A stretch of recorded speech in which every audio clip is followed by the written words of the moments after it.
Bien, entonces les voy a poner un pequeño video para que nos hable un poquito de esto de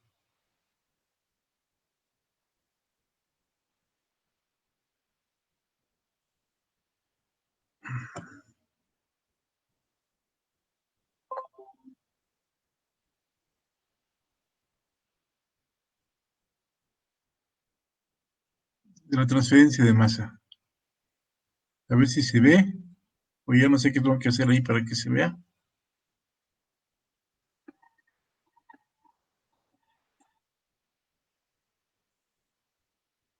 A ver, permítame a ver si ahora sí me... no, no voy a poder compartir.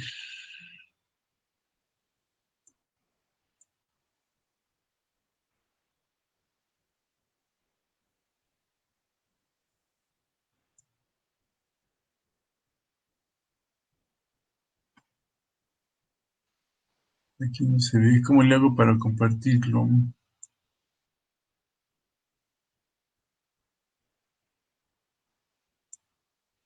A ver si así.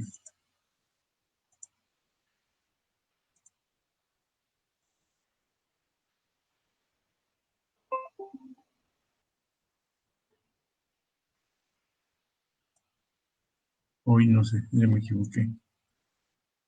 Sí se veía, profe. ¿Ya lo veían? Si yo no lo estaba viendo. Bueno, Ahí sí se ve. ok.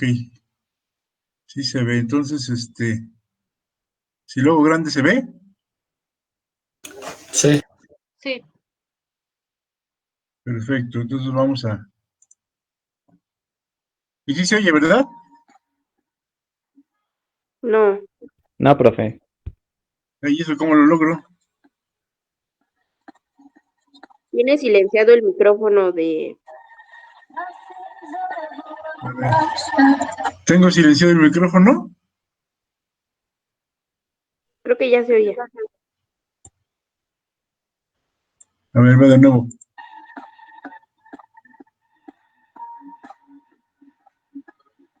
Sí.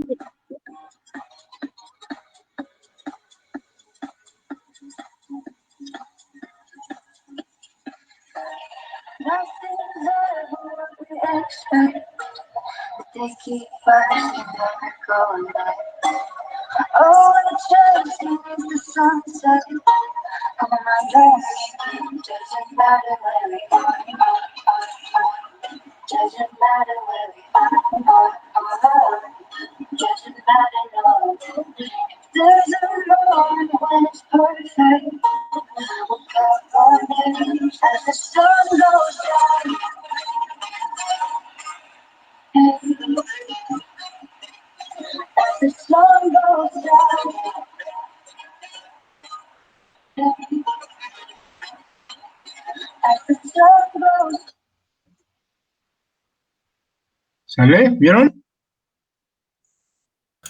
Faltó las conclusiones, ¿qué pasó?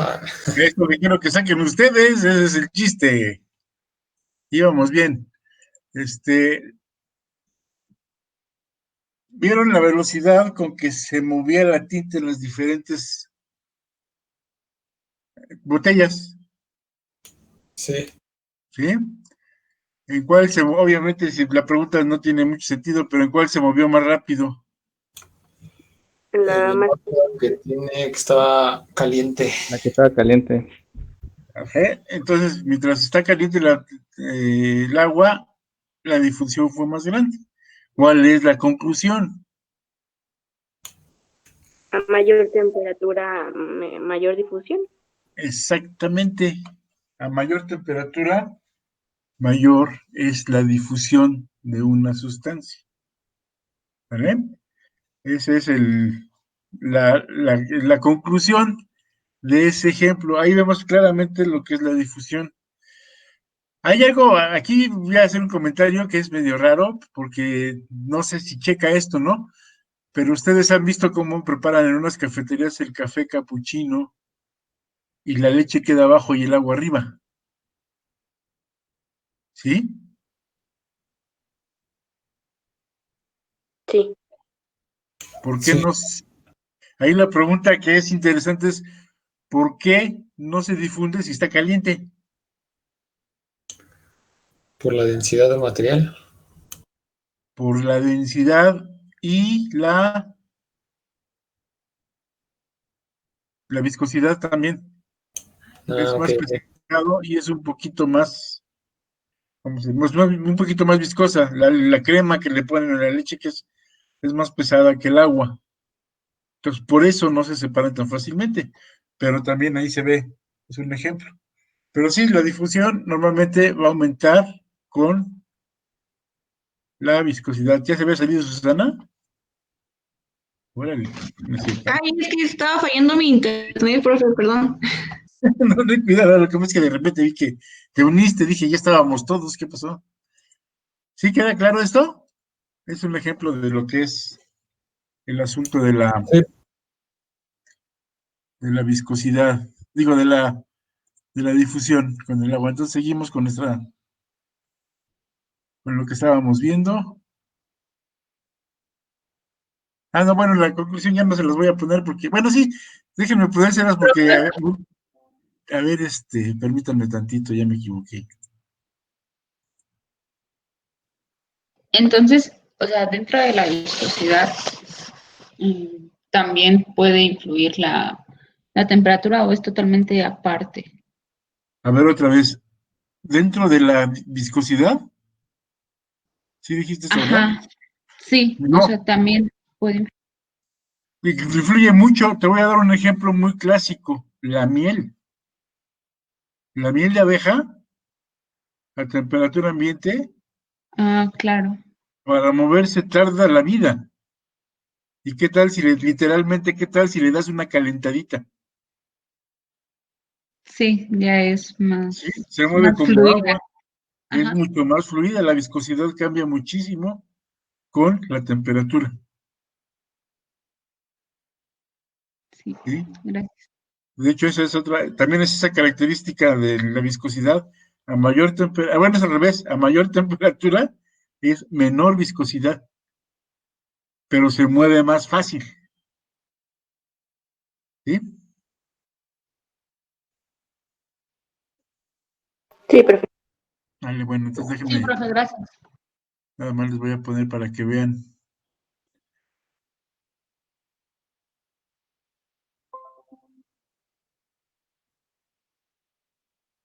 el final del super. Le voy a regresar tantitito para que. Ahí va, ¿eh?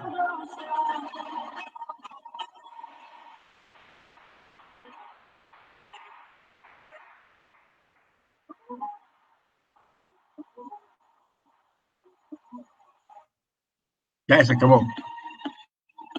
Sí. ¿Sale?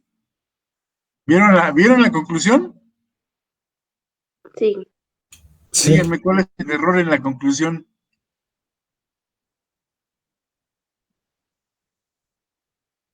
Y eso es interesante porque es un punto así medio de la parte de matemática que casi siempre vemos.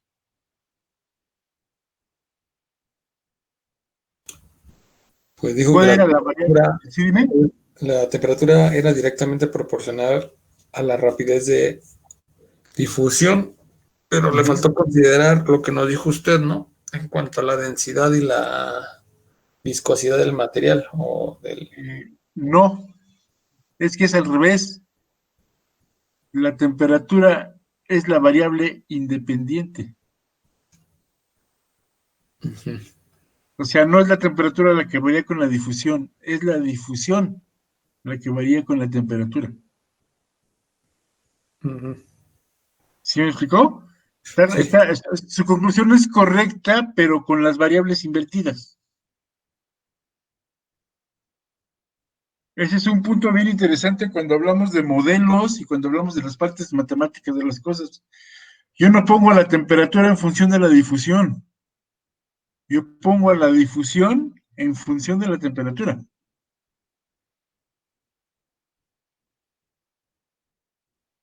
Entonces la difusión cambia porque cambia la temperatura. Vamos, yo no puedo mover la temperatura, bueno, sí puedo mover la temperatura, pero la temperatura ambiente, por ejemplo, yo no la puedo mover, pero si cambia la difusión. ¿Sí me explicó? Sí, Entonces, nada más como detalle, ahí está al revés el concepto entre los dos. Entonces, bueno, seguimos con nuestra pequeña presentación. Ah, le había puesto que ahí sí la ven o no la ven. Sí. Sí, profe. Es que de repente la pongo como presentación y no la ven. Entonces, como les estaba comentando, y ahorita lo vieron, para que haya una transferencia de masa, tenemos que tener composiciones químicas diferentes. Y obviamente, pues si lo vieron cuando la tinta en el agua caliente, tiende a llenar rápidamente el vaso, es decir, a que la composición sea la misma. Esa es la tendencia que tiene, a igualar composiciones, no dejar unas partes más claras que la otra, sino que sea lo más coloreado de la manera semejante. O sea, quitar esa diferencia de composiciones, que es lo mismo que pasa con la transferencia de calor. Tratamos de que no cambie la temperatura. En el flujo de fluidos, ustedes saben que lo que le da es la diferencia de presión. Si no hay diferencia de presiones, no hay movimiento de los fluidos. Entonces, las fuerzas impulsoras, que es de las cosas que les llegué a preguntar, es la diferencia de temperatura, la diferencia de presión, la diferencia de concentraciones. Es lo que permite que haya la transferencia de materia. ¿Sale? Normalmente nosotros para definir transferencia de masa no medimos la sustancia como masa en sí, sino como concentración. ¿Por qué? Porque es realmente lo que nos interesa es cuánto de la sustancia hay en un elemento de volumen. Yo puedo decir que tengo 10 kilos de sal y si no digo en cuánta agua está o algo, no sé qué concentración tiene. Pero si yo digo que son 0.1 kilogramos por litro o 2 kilogramos por litro, entonces sí tenemos una idea más clara de qué tan concentrado o poco concentrado está. ¿Sale?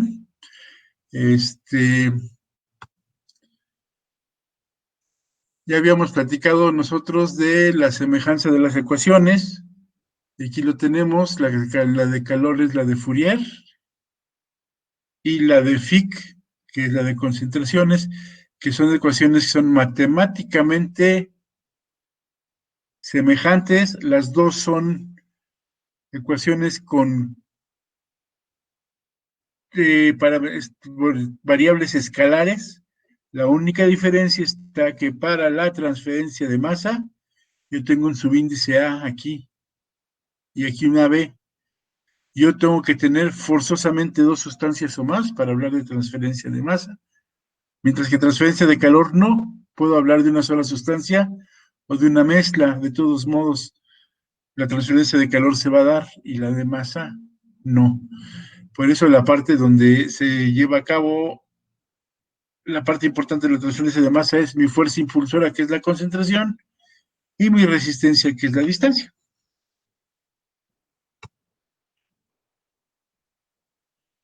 Cuando hablamos de la transferencia de masa convectiva, es igual que la transferencia de calor convectiva. Es decir, por ejemplo, cuando yo voy a dar el ejemplo con la transferencia de calor, es un poquito más claro y luego lo vemos en masa.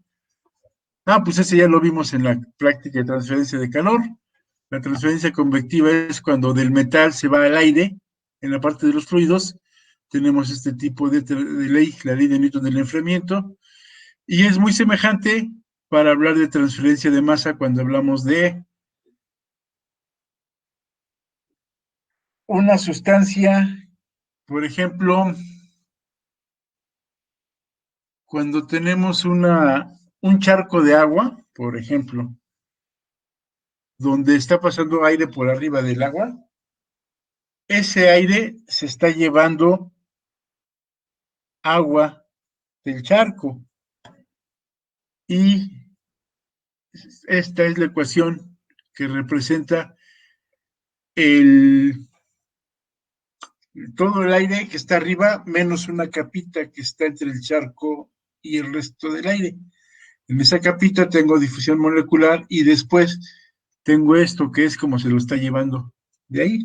Entonces, esta es la difusión, transferencia de masa de tipo convectivo, que, insisto, es muy parecido a lo de la transferencia de calor.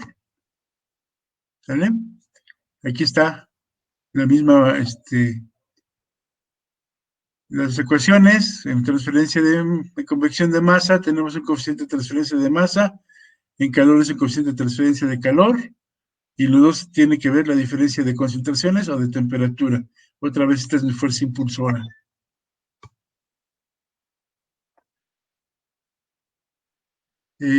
Aquí así como la viscosidad es la constante de proporcionalidad de la ley de Newton, el coeficiente de difusión es la constante de proporcionalidad de la ley de Fick. Ese coeficiente es una forma de medir cómo se mueve una sustancia en la otra a nivel molecular. Por ejemplo, cuando tenemos en una estación de gasolina, están cargando gasolina, tenemos un olor a gasolina, se va a ver dando el olor de la gasolina con el tiempo, o sea, y se va a ir moviendo. Ahí tenemos una difusión de la gasolina en el aire. Lo mismo pasa cuando tenemos un tanque de gas en la casa y de repente se empieza a ver al mercaptano, quiere decir que hay una pequeña fuga de gas y ese gas también está difundiendo. Entonces, la forma cuando se puede calcular cómo se difunde una sustancia en la otra, le determinamos ese valor, es el coeficiente de difusión. Experimentalmente hay formas de determinarlos. Una forma, por ejemplo, un ejemplo muy sencillo para determinar un coeficiente de difusión es tener un vaso, un recipiente cilíndrico en el que ponemos una sustancia volátil en una cantidad definida dentro del vaso, lo ponemos a una temperatura constante y lo dejamos a que se esté yendo el vapor por la parte de arriba del vaso. Después de un tiempo, dependiendo de qué tan volátil sea esa sustancia, podemos medir una nueva distancia en el vaso con la parte que se difundió, entonces la distancia de la parte de vapor crece. Con esa distancia y con las ecuaciones de la ley de Fick y la ecuación general de transferencia de masa, yo puedo determinar ese coeficiente. Y si luego a diferentes temperaturas, puedo encontrar valores del coeficiente de difusión a diferentes temperaturas. Esto es para el caso de gases. Para el caso de líquidos, hay casos como el ejemplo, hay formas de hacerlo, como por ejemplo el que hacemos en la práctica, que desgraciadamente no vamos a poder hacer, pero que vamos a ver, donde tenemos un líquido, un vaso grande con líquido, por ejemplo en este caso agua, y ponemos por separado arriba una cantidad de la sustancia que yo quiero que se difunda, y entonces dejo que pase y empiezo a medir alguna propiedad en el agua que va a ir variando con el tiempo. Con esos valores yo puedo también determinar un coeficiente de difusión en fase líquida. ¿Sí voy bien? Sí, profe. Sí. Ok. Ahora bien, esos coeficientes, aparte de esa forma de hacerlo, se pueden, ya me cambié, se pueden determinar experimentalmente, se pueden predecir por diferentes formas. Una forma es mediante ecuaciones que le llamaremos un poco fundamentales, que están hechas en base a propiedades de la materia como tal, de las sustancias, como son lo que le llaman los potenciales de Lennard-Jones, que son la fuerza con la que se atraen las sustancias entre sí, y algunos otros parámetros de tipo físico. Conociendo esas propiedades, yo puedo predecir el coeficiente de difusión. Desgraciadamente también muchas de esas propiedades no existen. Entonces hay gente que quería encontrar valores de coeficientes de difusión, pero no tenía, digamos, el presupuesto para hacer las partes experimentales o los equipos. Y entonces lo que hicieron fue hacer relaciones. Si yo tengo datos de difusión de hidrocarburos en agua, tengo el valor numérico de hidrocarburos sin hidrocarburos, de diferentes cosas, lo que hicieron fue relacionar el coeficiente de difusión a los grupos funcionales que tiene cada sustancia. A eso se le llaman métodos de contribución de grupos. Entonces lo que hacen es que la difusión del, por ejemplo, metano en agua, la contribución de grupos del metano y la contribución del grupo del agua, que es HOH, y el metano es CH3, bueno, ese es solito, pero por ejemplo el etano, que son dos radicales metilo, hacen una propuesta de cómo relacionar la DAB con esas funciones, grupos funcionales. Conociendo la DAB, lo que hacen son métodos de optimización para encontrar el valor numérico que le dan a cada grupo funcional, de tal manera que si yo quiero encontrar la difusión del hexadecano, por ejemplo, en agua, y no tengo el valor numérico, yo puedo, por contribución de grupos, encontrar ese valor para poder tener la DAB. Entonces es otra forma de determinar los coeficientes de difusión, de poderlos usar. ¿Ok? ¿Preguntas, dudas hasta aquí, jóvenes?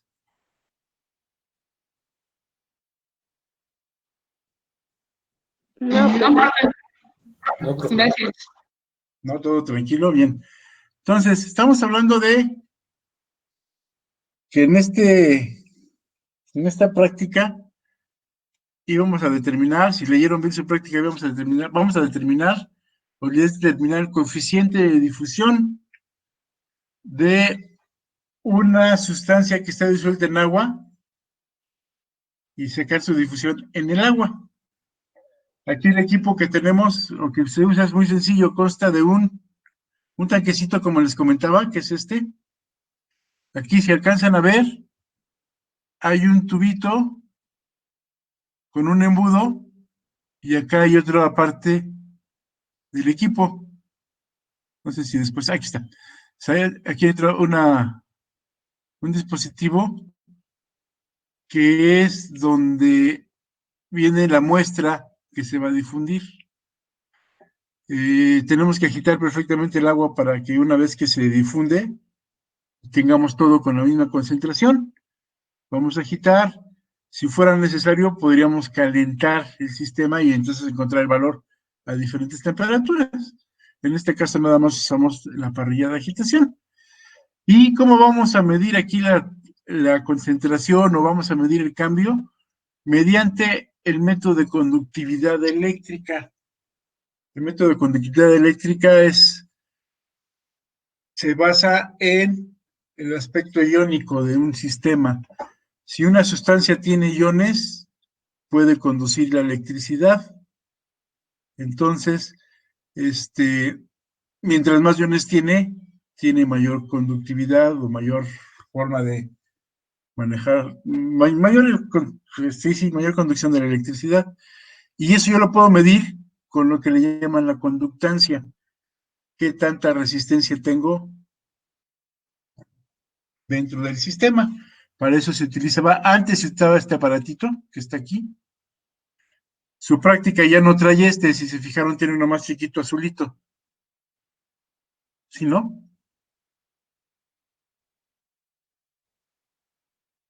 Bueno. Sí, creo que sí, sí, es uno. como dice. Es uno más chiquito y larguito. Pero es la misma idea, o sea, en ese también se mide la conductancia. Aquí el problema es que tuvieron problemas con el equipo para medir y lo cambiaron. Entonces, con esto podemos medir poniendo un electrodo aquí adentro. Lo que les comentaba del sistema experimental, aquí es donde ponemos la sustancia, tiene que llegar hasta acá arriba, y aquí lo que tenemos es un difusor plástico, este es poroso, tiene hoyitos muy chiquitos por dentro, no sé si se vean en otro lado, no se ven. Tiene unos hoyitos chiquitos aquí arriba. El difusor tiene 5 milímetros de alto y tiene un número dado de hoyitos.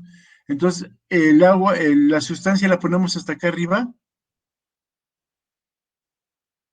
la solución, para que quede todo lleno, y cuando la metamos, se va a empezar, por diferencia de concentraciones, se va a salir por aquí, y va a empezarse a llenar esta parte, mientras la poquita agua que quito se va a venir para acá. O sea, aquí lo que pasa es que si sale de aquí, tiene que entrar algo, porque si no hay acumulación. No puedo dejar, digamos, vacío, que se esté vaciando porque esta tiene que mantenerse cierto tamaño, entonces si sale sustancia de solución, el agua lo sustituye aquí y va a ir igualándose las concentraciones. Entonces yo con el tiempo voy a ir midiendo la concentración de esta sustancia. Aquí está el propio sistema otra vez un poquito más cercano. Aquí lo ven desde abajo. Y entonces lo que les comentaba, aquí son tubitos en los que se va a llevar a cabo la transferencia de masa. Ahí en el cuestionario les preguntaba yo algo de la acetona, es algo parecido a esto, en cierta forma, donde en este tubito yo voy a tener diferencia de concentraciones. Aquí abajo tengo la mayor concentración de mi sustancia, puesto que es donde está la solución, y inicialmente tiene todo la misma concentración, pero cuando lo pongo aquí, se lo empieza a llevar el agua, entonces la concentración en la parte de arriba empieza a disminuir, se hace menos, se empieza a perder la sustancia que tengo aquí, la dilución del cloruro de sodio, y entonces, como hay diferencia de concentraciones, tiende a subir, pero eso se lo tiende a llevar, y entonces se forma un perfil de concentraciones en el tubo, donde aquí abajo está la mayor concentración, y aquí arriba la concentración más pequeña. Exactamente, eso es lo que está pasando. En todos los tubitos está pasando exactamente lo mismo. ¿Vale? ¿Qué es lo importante aquí? Si es un problema de iones, yo tengo que buscar que inicialmente mi agua no tenga iones. Porque si tiene iones, ya empieza a tener medición que me está pegando. ¿Sí me voy explicando? ¿Sí va bien esto, jóvenes? ¿O tienen dudas? Sí, profe, sí. Sí, creo que sí. ¿Y qué? O ¿Sí sea, quedó claro? no debe de tener iones porque, pues, precisamente es lo que vamos a buscar de la otra sustancia, ¿no? Exactamente. Entonces, ahorita les voy a poner, para que sigamos con esto de los videitos, dos videos de la parte de electricidad, de la parte de la conductividad eléctrica, para que nos dé una idea más acerca de esto, ¿sale? Ahí nomás déjenme encontrarlo, ya me volví a perder.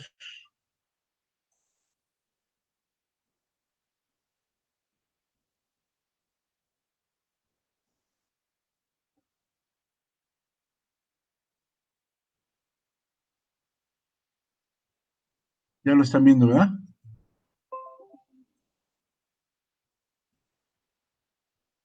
Bueno, Sí, bueno, ya. Sí, ahí va. profe. Hola, bienvenidos a Tesla. Todos sabemos que no podemos tocar un enchufe con las manos húmedas, pero ¿qué es lo que hace que el agua sea conductora de la electricidad?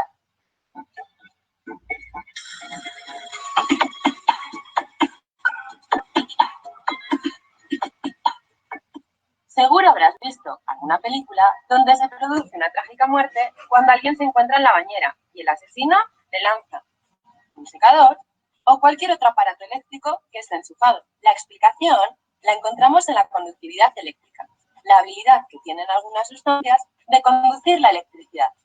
Pero primero, ¿qué es la electricidad? La electricidad es el movimiento de partículas cargadas, bien sean electrones o iones. Los iones pueden ser positivos, cationes, o negativos, aniones. Todos sabemos que los metales son buenos conductores de la electricidad. Esto se debe a que poseen electrones que pueden moverse, lo que hace que si los conectamos a una fuente eléctrica, ésta se transmita. Aquí tengo una bombilla conectada por una parte a un toma corriente, que será nuestra fuente eléctrica, y por otra a estos dos cables de cobre separados. Si los juntamos, fluye la electricidad y la bombilla se enciende. Mientras que si los ponemos a cierta distancia, como el aire no es conductor, la bombilla permanece apagada. Sin embargo, existen otras sustancias, como las sales, que en determinadas condiciones también son buenas conductoras de la electricidad. Un compuesto iónico, a los que comúnmente conocemos como sales, está formado por la interacción entre un catión y un anión. Cuando estas sales están en estado sólido, forman redes tridimensionales y los iones están más o menos fijos, por lo que no pueden conducir la electricidad. Sin embargo, cuando las disolvemos en agua, los iones ya son libres de moverse por el medio, lo que hace que ahora sí sean conductoras. Aquí tengo bicarbonato sódico, una sal formada por cationes de sodio y aniones de hidrógeno carbonato.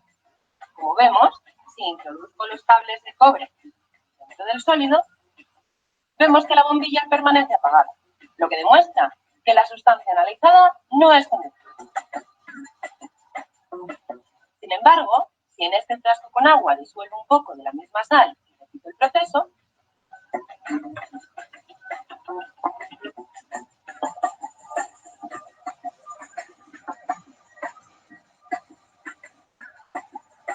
vemos que ahora la bombilla sí se enciende, indicando que la solución es conductora. Así, por una parte, tenemos compuestos como las sales, que al estar en agua se separan completamente en iones y conducen la electricidad. Estos son los electrolitos fuertes. El resto de sustancias pueden comportarse de dos maneras distintas. La primera, que no formen iones en agua y, por tanto, no conducen la electricidad. En ese caso, decimos que son no electrolitos. Este sería el ejemplo del azúcar.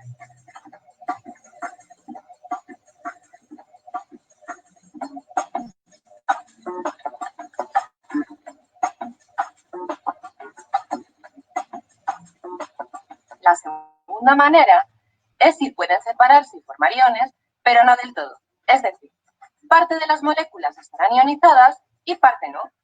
Por eso, estas sustancias serán conductoras, pero menos que en el caso de las sales, por lo que hablamos de electrolitos débiles. Esto es lo que ocurre, por ejemplo, en el caso del ácido acético del vinagre. Entonces, si tengo 3 frascos, uno con agua del caño, otro con jugo de limón y un tercero con agua destilada, ¿cuál de ellos crees que no conducirá la electricidad? A, agua del caño. B, jugo de limón. C, agua destilada.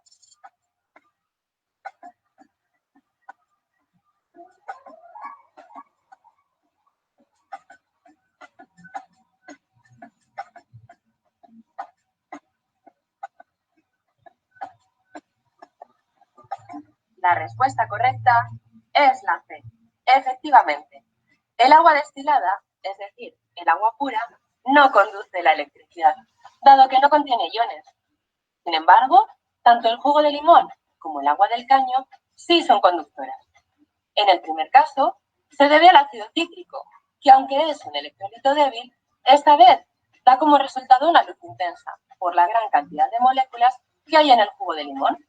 Por otra parte, en el segundo caso, es por la presencia de sales disueltas, lo que seguro has visto cuando se evapora el agua de tu hervidor. Por lo tanto, son estas sales en el agua del caño las encargadas de conducir la corriente eléctrica y las responsables de que nos podamos llevar un chispazo, cuanto menos. Hasta aquí el episodio de hoy.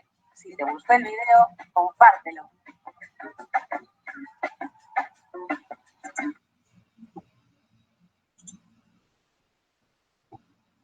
Sale, ¿ya vieron? Sí, profe. Comentarios al margen. Primero, cuando hablan de agua del caño, esta tipa está hablando del agua de la llave, no es del caño. O sea, para nosotros el caño es otra cosa, para ellos es la llave. Y entonces ya saben que si quieren que no los maten en la bañera, pues usen agua destilada y no les va a pasar nada, ¿no? No, pero este es un ejemplo de lo que estábamos comentando. Si yo quiero medir la difusión del cloruro de sodio, necesito tener agua que casi no tenga iones para que no tenga que medirlos. ¿Sale? ¿Sí está claro? Sí, profe. Bien, ahora vamos a ver otro pequeño video. Hablábamos de que para el sistema que vamos a estar haciendo, vamos a medir la conductividad. Entonces vamos a ver un video acerca de lo que es la conductividad y cómo se dice, cómo se mide. Es un poquito más largo que el anterior, que los anteriores, pero no exageradamente, pero también nos puede dar una buena idea de ciertas cosas de lo que es la conductividad. Entonces, se los voy a poner para que nos quede esa parte también.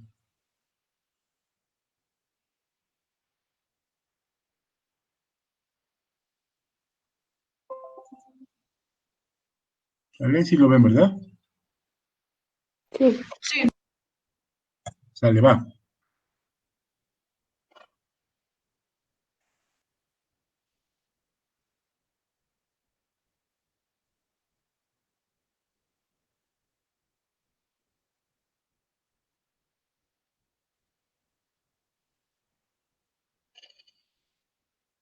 Conductividad eléctrica. La conductividad eléctrica como tal corresponde a la capacidad de una solución para transportar corriente eléctrica, y esta capacidad depende de la presencia de iones y su concentración total, así como la temperatura ambiente en el instante en que se realice dicho ensayo. Las soluciones que presentan mayor conductividad son bases, ácidos y sales. Como compuestos inorgánicos, sus iones tienden a separarse en un medio acuoso, responsable directamente de la conducción eléctrica. Por lo contrario, los compuestos orgánicos no son buenos conductores de la electricidad.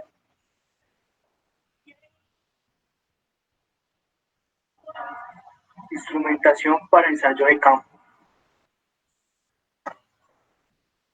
En el ensayo de conductividad eléctrica no se requiere una cuantiosa instrumentación. En el caso de la práctica de campo se utiliza una célula de conductividad, que en este caso es tipo electrodo de platino digital, que mide la conductividad en Siemens y la temperatura en centígrados.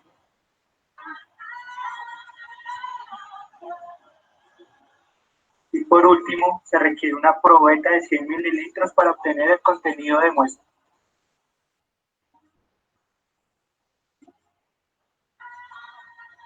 Instrumentación para ensayo de laboratorio.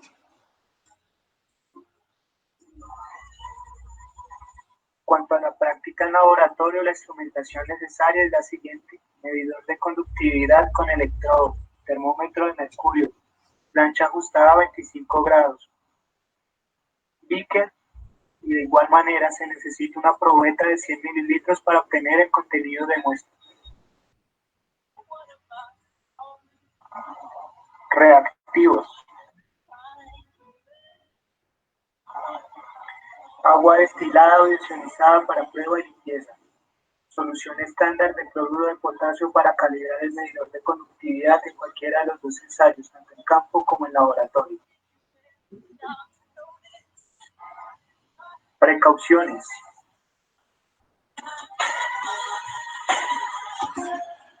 Estos reactivos no son muy peligrosos para la salud humana, pero sí es recomendable el uso de guantes, gafas y tapabocas por norma, para evitar posible afectación en la salud.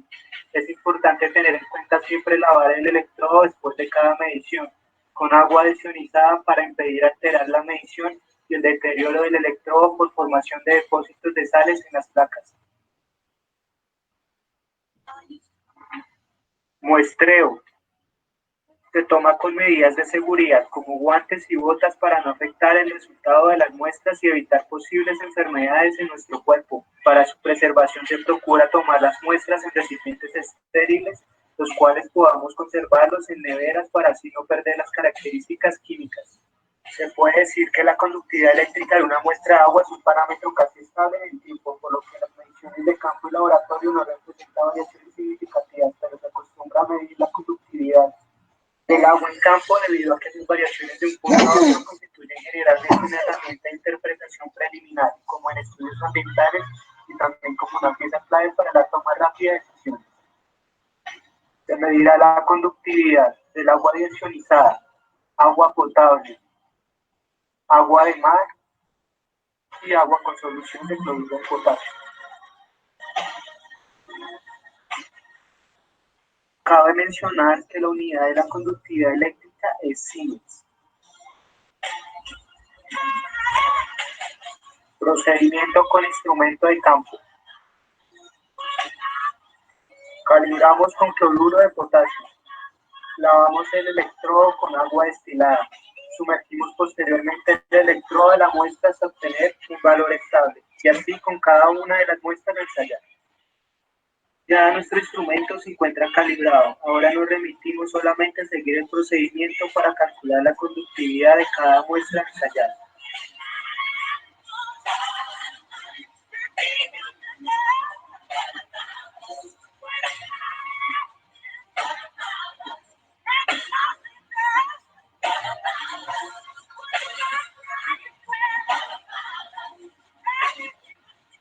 Agua desionizada 6.98 microsiemens.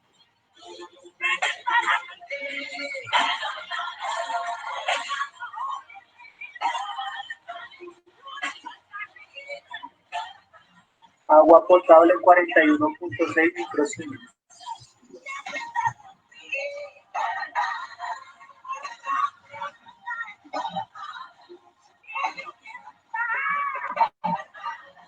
Agua de mar 20.2 milisiemens.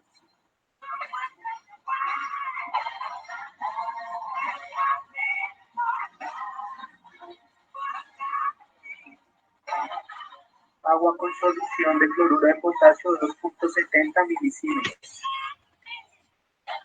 Resultados.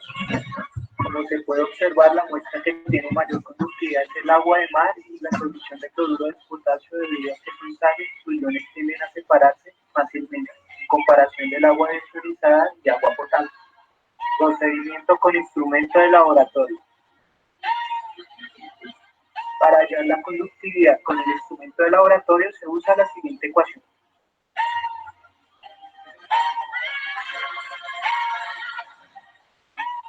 Según los métodos normalizados código 2510 para la medición de conductividad eléctrica de la muestra con el instrumento de laboratorio se siguió el siguiente procedimiento. Primero que nada se debe ajustar la solución estándar de cloruro de potasio a 25 grados centígrados en la plancha, para posteriormente medir su lectura inicial y anotarla. Para la medición de conductividad ajustamos cada muestra a medir a una temperatura de 25 grados centígrados en la plancha, lavamos el electrodo con agua destilada para posteriormente medir la lectura inicial, anotarla y así hallar la conductividad eléctrica por medio de la ecuación ya mencionada. Ajustamos cada muestra a 25 grados centígrados.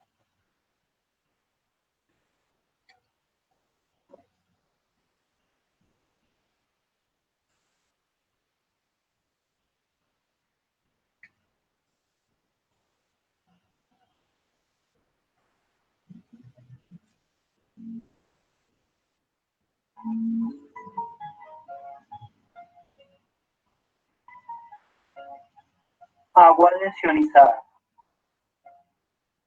Escala 10 y lectura inicial de 2.4. Y la constante de 0,76, que es igual para todos. Ya con estos datos podemos hallar la conductividad. Para la agua desionizada nos dio la conductividad de 18.24 microsiemens.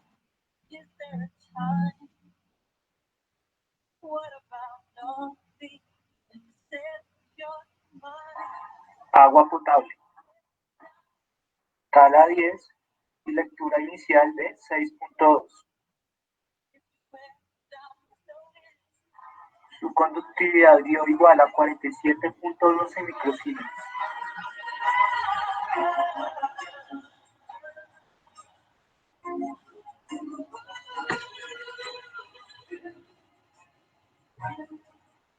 Agua de mar. Escala 10 y lectura inicial de 4.5.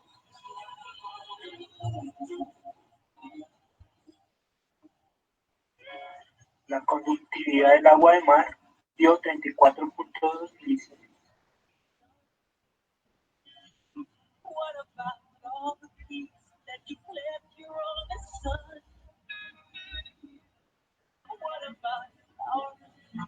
Solución cloruro de potasio. Escala por 1 milisiemens y lectura inicial de 4.3. Para la solución de cloruro de potasio, su conductividad eléctrica dio igual a 3.27 milisiemens. Resultados. Como se puede observar, la muestra que tiene mayor conductividad es el agua de mar. La solución de cloruro de potasio, debido a que son sales, sus iones tienden a separarse fácilmente, en comparación del agua desionizada y agua potable.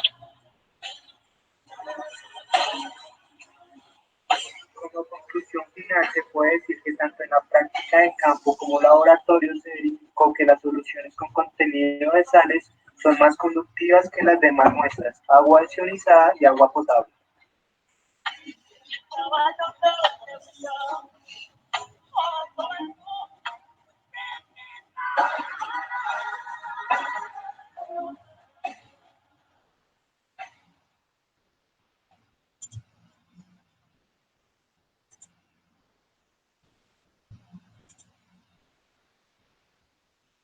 Vale.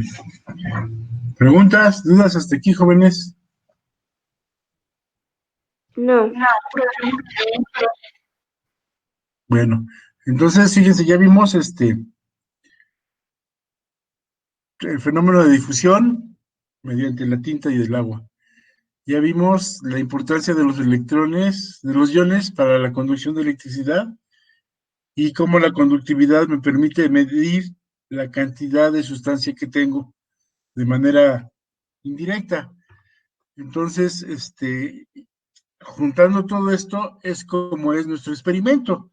Vamos a hacer una difusión y vamos a medir los electrones que se encuentran debido a la sustancia, a la sal que entra en el agua, formando los iones de cloruro de sodio, de cloro y de sodio en la sustancia, y por medio de la conductividad eléctrica. Ahí vamos a medir datos con respecto al tiempo. Se supone que se pone el aparatito, como lo vimos en la presentación, y empezamos a medir el tiempo en el momento en que lo metemos. Una vez metido, tenemos el medidor de la conductancia, y cada cierto tiempo medimos un dato, vamos midiendo datos. Y ya, la parte experimental, en eso consiste. Ahora bien, tengo que relacionar esa conductividad con la concentración del cloruro de sodio. Para eso, los profesores que desarrollaron esta práctica hicieron una curva de calibración, en donde ellos, con concentraciones conocidas, determinaron conductividades del sistema, de tal manera que pudieron hacer la curvita. Y entonces ya nosotros lo que nos toca es, para cada concentración, nos toca para cada conductividad tenemos una concentración. Entonces ya tenemos datos de concentración con respecto al tiempo, que es lo que necesitamos para hacer nuestra práctica y los cálculos de difusión. ¿Sí, vamos bien? ¿Sí queda claro esto? Sí. Bien, entonces, eso es lo que corresponde a la parte, digamos, teórica de la práctica, a la parte de explicación de cómo es. ¿Tienen alguna duda, alguna pregunta?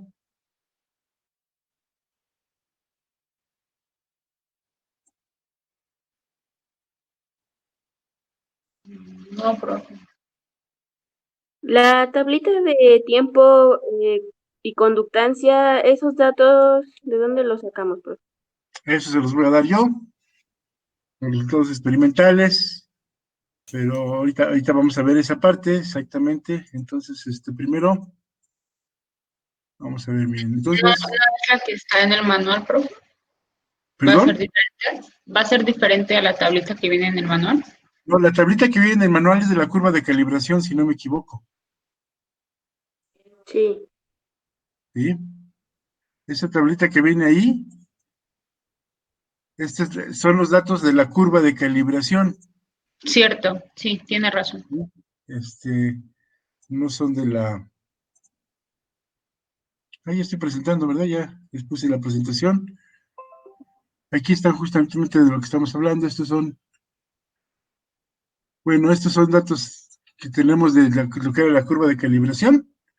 No sé si sean los mismos. Sí, son los mismos. Aquí están los datos. Miren, aquí está la conductancia y a qué concentración correspondían todos los datos. Entonces, al graficar, el eje X es la conductancia y el eje Y es la concentración. Nos queda una curva de este tipo. Ya con la curva, yo puedo en Excel sacar la línea de tendencia. Si ya la saben sacar, ¿no? Sí. ¿Sí saben sacar líneas de tendencia de Excel? Sí, ese día me lo enseñaron, no se acuerda. Ah, sí, ¿verdad? Yo se los enseñé, está bien. Entonces, ya podemos sacar nuestra línea de tendencia y entonces ya no tenemos que leer, sino con esa, pues, para la conductancia que no dé, ya sabemos qué concentración tenemos. ¿Vale? Los datos que vamos a tener, bueno, ahorita se los doy, pero ya con los datos, lo que vamos a hacer es esto que está aquí, esto sí quiero que lo leamos, bueno, que lo veamos con un poquito de calma, porque eso es un método totalmente numérico, ¿sí? Miren, ya tenemos los datos de la curva de calibración, sacaron su gráfica y todo. Ahora vamos a convertir la concentración que tenemos, que se supone que la concentración que vamos a usar es 2 molar, de la concentración de cloruro de sodio. Hay que pasarla a gramos por centímetro cúbico. Obviamente con el peso molecular nada más, ¿sí? Pasar de concentración molar a concentración másica.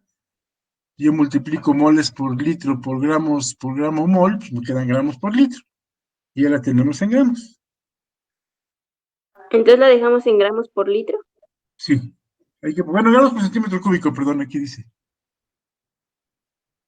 Hay que tener mucho cuidado con las unidades porque luego aquí dice una cosa y vamos a tener que usar otra. Vamos a pasarlo a concentración en masa. Y ya vamos a ver cuál es el volumen que nos va a ser útil a la hora de hacer los cálculos, ¿sale? Luego, ya que tenemos esto, los datos experimentales, vamos a calcular las concentraciones con base a los datos de la gráfica. Esta gráfica está en gramos por litro.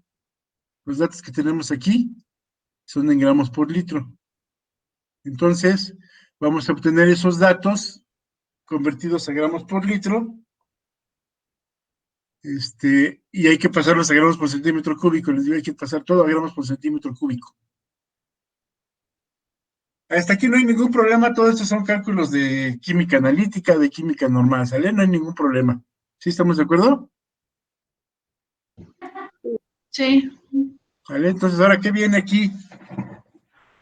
¿Se acuerdan que la ecuación de la ley de Fick dice que la J es igual a DAB menos DAB por DCA en DZ? ¿Sí? Sabemos que cuando estamos hablando en estado estacionario de un sistema, el flux de lo que sea es constante cuando el área por donde se pasa es constante. En este caso son tubitos cilíndricos, entonces el área de transferencia es constante. Por lo tanto, si J es constante y yo integro dCA y dZ, me queda delta CA en delta Z. ¿Sí me explicó?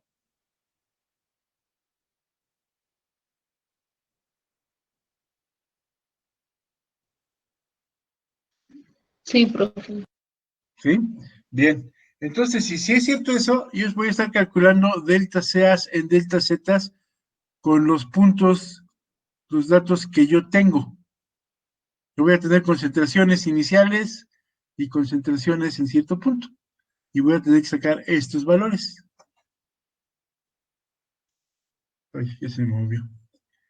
Saco las deltas C, deltas Z, y con esas yo puedo calcular el flux másico.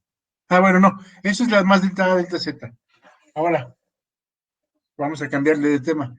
El flux másico, que es una J diferente a la que teníamos en el otro, depende de las unidades, es la forma de la J, pero el flux másico son los gramos por centímetro cuadrado por segundo, por minuto, por lo que yo quiera. Acuérdense que el flux es el flujo por unidad de área. Entonces, para calcular el flujo, el flux másico, yo puedo sacar cuántos gramos se difundieron en cuánto tiempo en la unidad de área. Mi área es el área del cilindrito de 5 milímetros. Yo puedo calcular el área por la que va a pasar la sustancia. ¿Sí me explico?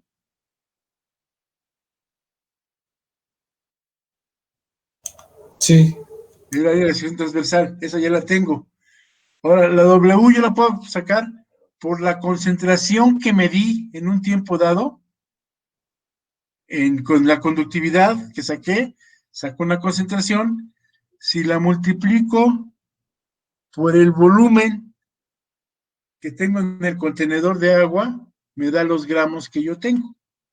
Si yo tengo una concentración de 1 por 10 a la menos 3, por ejemplo, gramos por litro, y el contenedor fuera de 1 litro, voy a tener 1 por 10 a la menos 3 gramos. Ya tengo la masa en el tiempo que yo tardé en medir. ¿Sí, muy bien? Entonces yo tengo un tiempo, X segundos o minutos, tengo el área y la W la saco con la concentración que obtuve y el volumen del recipiente. ¿Sí voy a ir explicándome? Sí, profe, el área del tubito, ¿cómo la sacamos? Es el área transversal, ese dato lo tienen en la práctica. Es el único constante, ¿no? De esa fórmula. Es la única constante de la fórmula, sí. Las otras dos cambian. Este tiempo es, bueno, el tiempo como siempre se mide con el mismo tiempo, también viene siendo constante. Lo que cambia es el peso. Sí, si tomaron datos cada 2 minutos, por decirse algo, pues el tiempo son 2 minutos siempre. Si cambiaron el tamaño del tiempo, cambiaría el tiempo. Pero así es. ¿Sí voy bien? Entonces, por ejemplo, si tomamos primero a 2 minutos, luego a 4, luego a 6, no cambia, siempre le ponemos 2, 2 y 2, No, no no, el 2. tiempo cambia con el que hayan puesto. Si hicieron, bueno, si pusieron 2, 4, 6, la delta T es 2. ¿Sí voy bien? Pero si midieron a los 2, luego a los 5, luego a los 10, entonces sí cambia el tiempo. Ok. ¿Sale?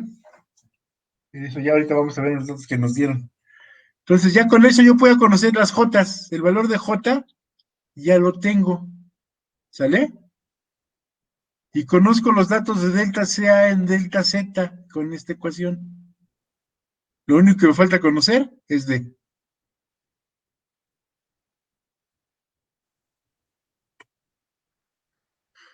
También aquí está el área. El área es el área de un tubito por todos los tubos que tenemos. Aquí está el diámetro del capilar, es de 1 milímetro. Entonces, por un tubito en el área de 1 milímetro, es la área transversal de ese tubito, por ahí es una transferencia. Pero como tengo un montón de tubos, son 121 tubos, entonces tengo que multiplicar esta área por el número de tubos para tomar todo lo que cambie, todo lo que se difunde hacia el recipiente. ¿Sí queda claro esto? Sí. Y como les decía, ya tengo yo J que calculé con la masa, tengo las deltas C en deltas Z. Si yo divido esto, puedo encontrar D, que en teoría debería ser constante.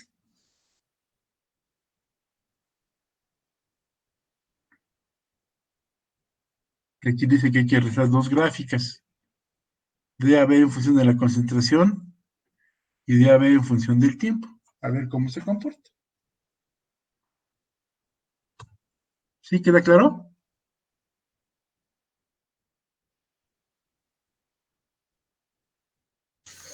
Sí, profe, más que nada, pues igual es puro formulazo y ver qué onda. Sí, desde sea, sí, entre comillas es un formulazo, sí, lo que pasa es que no hicimos el experimento, eso es lo triste de todo esto, ¿no? Pero miren, aquí está lo que estamos haciendo. En el experimento yo encuentro estos dos datos, tiempo contra conductancia, son datos que yo estoy obteniendo.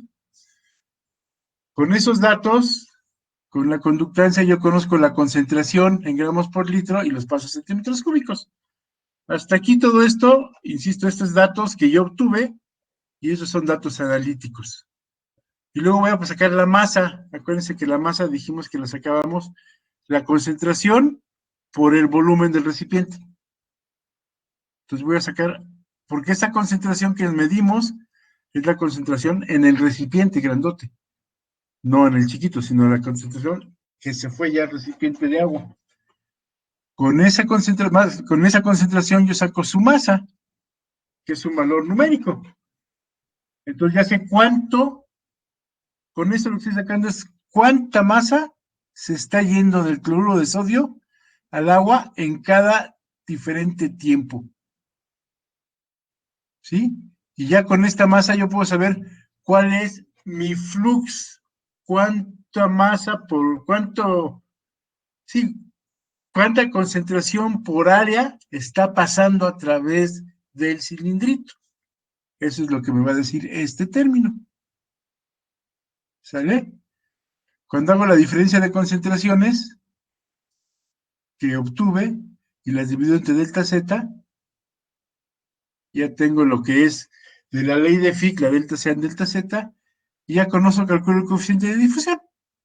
O sea, sí tiene razón hasta cierto punto, parece puro formulazo, pero porque otra vez no tenemos completos los conceptos de fenómenos de transporte de masa como para poderlo relacionar bien. Ese es el meollo de esto. Pero sí, esa es la forma. ¿Sí? ¿Sí queda claro esto? De hecho, es la tablita que tendría que hacer de alguna manera. Sí, profe. ¿Sí? Y ya, eso es lo que tenemos que hacer. Miren, como curiosidad, para cuando vean transferencia de masa, esto es lo que estamos haciendo en realidad. Tenemos un tubo en el que va a pasar una sustancia desde un lado hasta el otro. Si hacemos un balance en un elemento diferencial, como lo hicieron ustedes en transferencia de momento, podemos ver que un balance de masa tiene entrada por difusión, entrada por convección, salida por difusión, salida por convección y acumulación. Esos son todos los términos de un balance general.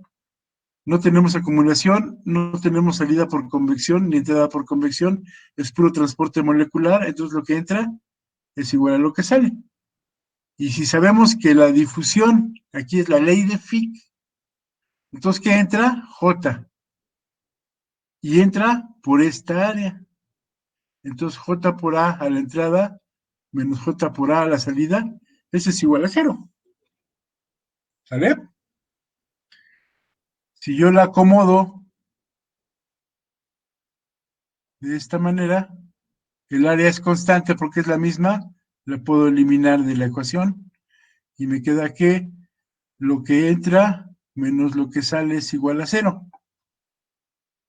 Si yo lo divido en delta Z y tomo el límite cuando delta Z tiende a 0, si pongo el signo negativo, invierto esto, me queda que la parcial de J con respecto a Z es igual a 0, o sea que J es constante, que es lo que estábamos queriendo demostrar. Entonces la cantidad que pasa por aquí es una constante y es igual a la ley de Fick. ¿Sale? Esa es la parte matemática de la explicación de esto. Y entonces, si J yo la puedo determinar con los datos experimentales y también puedo determinar delta Z en delta C en delta Z, pues puedo calcular DAB, que es exactamente lo que estamos haciendo en la práctica, ¿sí? Entonces, preguntas, dudas hasta aquí, jóvenes. Comentarios. No, profe, igual esta práctica va a ser como la pasada, que el próximo viernes va a ser para consultar los datos, o ya el próximo.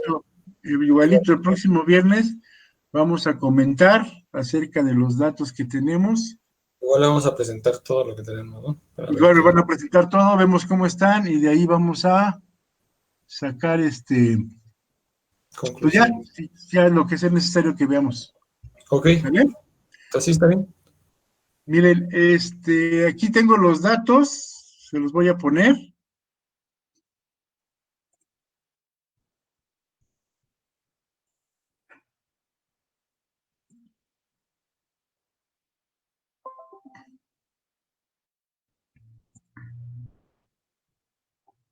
Aquí está la información experimental.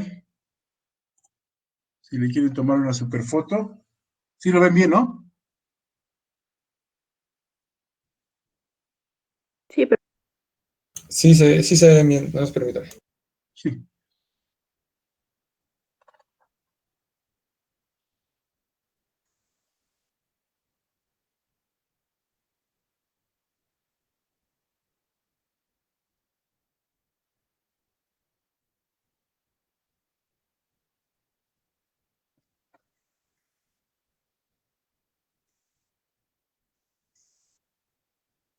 Listo.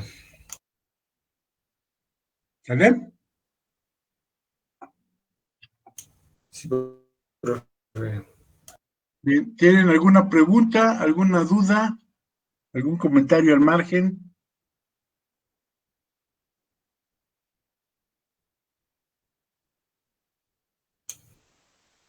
no, profe. No, yo creo que eso va a ser ya la... ¿No te escuchaste bien, Fernando? Como que se te perdió la voz. No te oyes. que no, que todo bien. Yo creo que hasta la próxima va Perfecto. a ser ya. Sí, Bueno, si no tienen dudas, jóvenes, entonces, hasta aquí terminamos y nos vemos el próximo viernes. Espero que no se me pase el tiempo para que veamos las dudas, los comentarios acerca de los cálculos. ¿Sale? Profe, Dime. yo tengo una duda, pero no es de la clase.